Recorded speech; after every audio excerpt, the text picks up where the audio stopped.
Deposits, that grew 8% as well, to close at about 538 billion.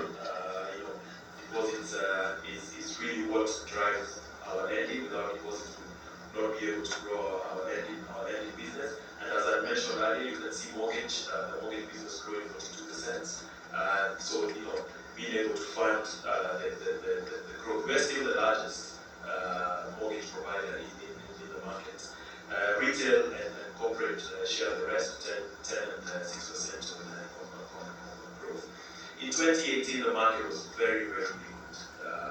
Even after the handshake, we felt a lot of illiquidity in the markets, and being able to grow our deposits to 538 billion came at a cost. And when I move into the P&L side, we'll actually be able to demonstrate that. But nonetheless, as I say that, bringing deposits is what will be able to help our business grow on the asset side. We committed at the beginning of last year that asset quality is something that we will be at the forefront of our business focus in 2018. And the results are, the effort is bearing fruits. You can see we closed at 6.9. So a fairly, very good performance on asset quality.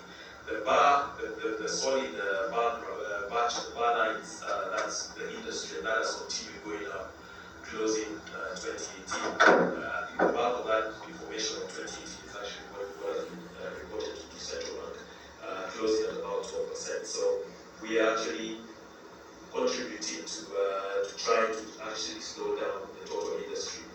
Looking at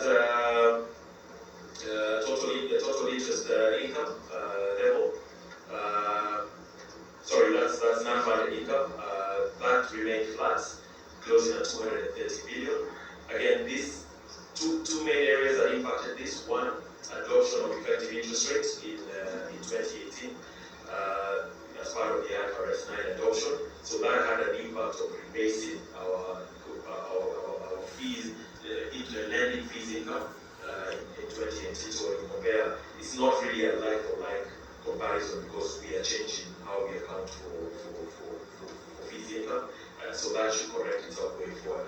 In terms of the economy, that we have very good progress. So I would say that estimated exit of 6%, that's a very strong performance for our economy. Obviously, a strong rebound in agriculture, growing at 5%. And I would say overall, you can see positively, we don't have a sector of the economy today in Kenya that is not showing positive growth. So we're on the race of going beyond the 6%, and this information is from the Central Bank of Kenya.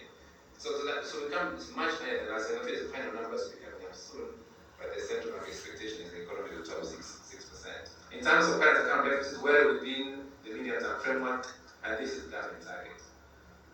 So 5.4% estimated for this year. I think the target is to be at 5% in 2021. And obviously, a bigger challenge for us is when you look at the credit growth, the private sector. So there was a nosedive in Q4. So we grew at 4.4% cumulative. These are numbers that 12-month rolling. That's the graph on the bottom, and we are now at 2.4%. We do believe that so the small and medium enterprises are a huge challenge.